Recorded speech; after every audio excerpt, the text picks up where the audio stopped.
right? So each week on Monday, the three of us sit down and we kind of look at the turning point, right? What part of the race? Well, I think we were fortunate that Kyle Busch had an issue on pit road, or maybe there wasn't a turning point. Maybe it was when the 18 came off the truck, because this is after the end of stage 2, Jeff. He won stage 1, won stage 2, and at this point had the dominant car hands down. Yeah, the only mistake I see that Kyle Busch made all day was the speeding penalty. Obviously was a mistake that he made.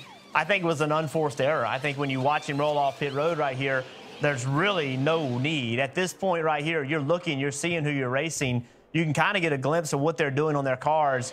There was no need for him to speed leaving pit road. He was going to easily beat everybody off pit road. That was really the only mistake that Kyle Busch made all day. DJ, that puts him all the way back. 21st car in line, 18th car on the lead lap. You see him all the way back here in traffic. And at this point, I think it comes down to mental fortitude. It doesn't change the car he's driving. It's been the greatest car all day. So what is the plan? And I think that starts on top of the pit box. I was proud. Adam Stevens jumps on the radio here, and he kind of sets the tone for Kyle Busch and lets him know where they stand with how many laps left in the race. Plenty of laps up here, man. A lot of the guys on the tail end of the lead lap are hurt. We'll get back up in the top 10 here in a handful of laps, get a couple late cautions, be back right back in it. If there's any car and any driver that can get back up there, it's us. Got to pace ourselves. Can't do it with a broke car.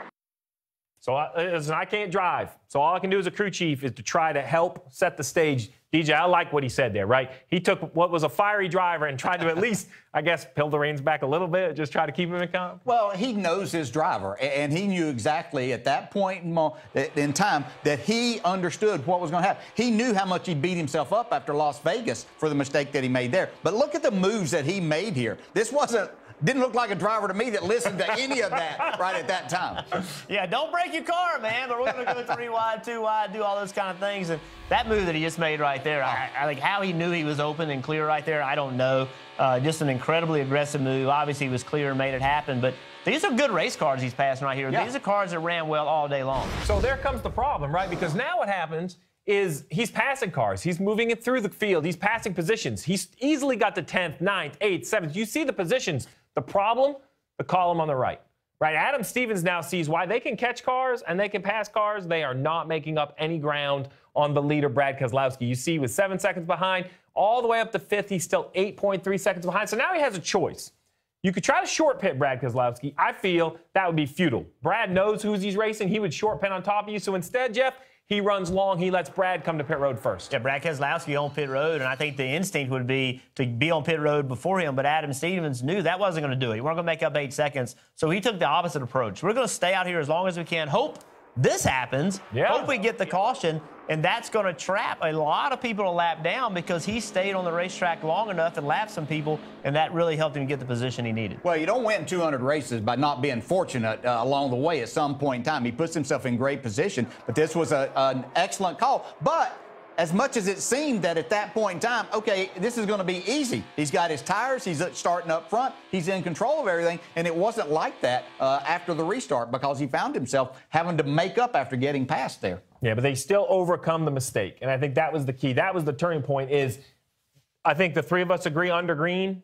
I don't believe he beats Brad Keselowski. I'm just not sure he can make up 8 seconds. Yeah. We could be wrong. Maybe he makes the perfect adjustment. We will never know. But the simple fact is what I loved is Adam gave him a pep talk.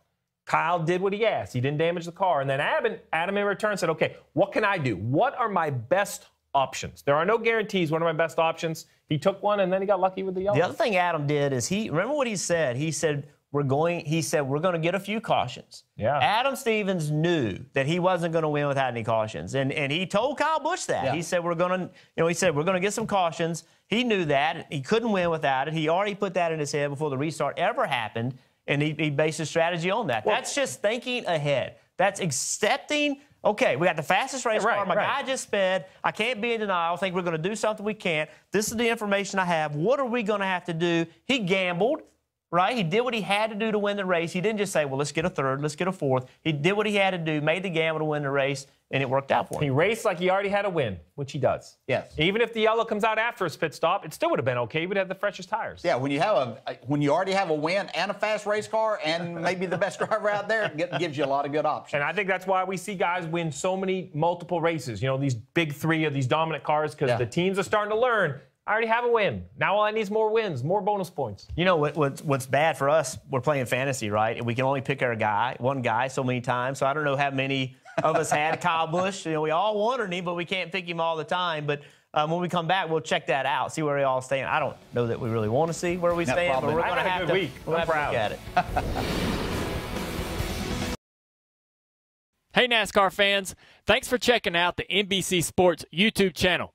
Make sure you hit subscribe below for the latest NASCAR news, race highlights, and digital exclusives. Thanks for watching.